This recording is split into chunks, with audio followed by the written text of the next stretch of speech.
2029 में सरकार कौन बनाएगा? क्या चौधरी देवीलाल का परिवार फिर से सत्ता में वापसी करेगा? चौधरी देवीलाल के परिवार से आने वाला कोई शख्स सरकार में होगा?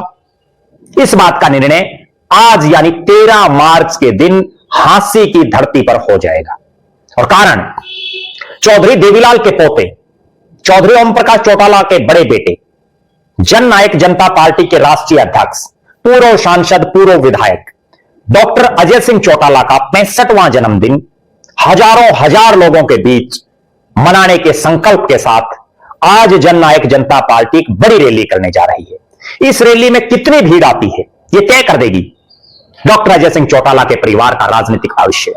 ना केवल डॉक्टर अजय सिंह चौटाला के परिवार का राजनीतिक भविष्य, बल्कि चौधरी देवीलाल के परिवार का राजनीतिक भविष्य भी आज की यह रैली तय कर देगी। कारण, इस रैली में जो चौधरी देवीलाल परिवार का एक मूल जो वोट माना जाता है, किसान कौम या जाट बिरादरी, उसमें कितनी तादाद में लोग पहुंचते हैं?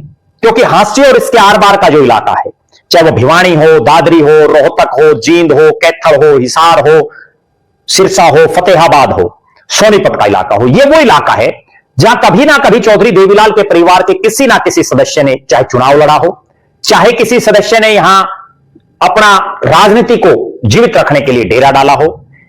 यहां से चुनाव जीता भी चौधरी देवीलाल का परिवार, इन इलाकों से चुनाव हारा भी। अब हरियाणा में इस तरह के राजनीतिक हालात हैं कि भारतीय जनता पार्टी को प्रदेश का एक बहुत बड़ा वर्ग 2024 के चुनाव में नहीं चाह रहा था कि बीजेपी की सरकार बने, और एक बहुत बड़े वर्ग ने कांग्रेस पार्टी को बिना कुछ भी सोचे समझे एक तरफा वोटिंग की। उसके बावजूद कांग्रेस पार्टी जहां लोकसभा में 5 जीती, वही विधानसभा में 37 पर आकर के अटक गई। और बहुत लोगों के दिल टूटे, बहुत लोगों के अरमान टूटे, बहुत लोगों की इच्छा टूटी कि बीजेपी को हराया नहीं जा सका। अब लगभग 1.5 साल का समय हो चुका है विधानसभा चुनाव को, 2 साल लगभग लोकसभा के चुनाव को हो चुकी है, यानी लगभग 3 साल का समय अब बाकी है। या अगर हम यूं भी कहें कि लगभग 3.25 साल बाद देश में लोकसभा चुनाव की जो है रणभेरी बज उठेगी। उस लिहाज से समय कम है।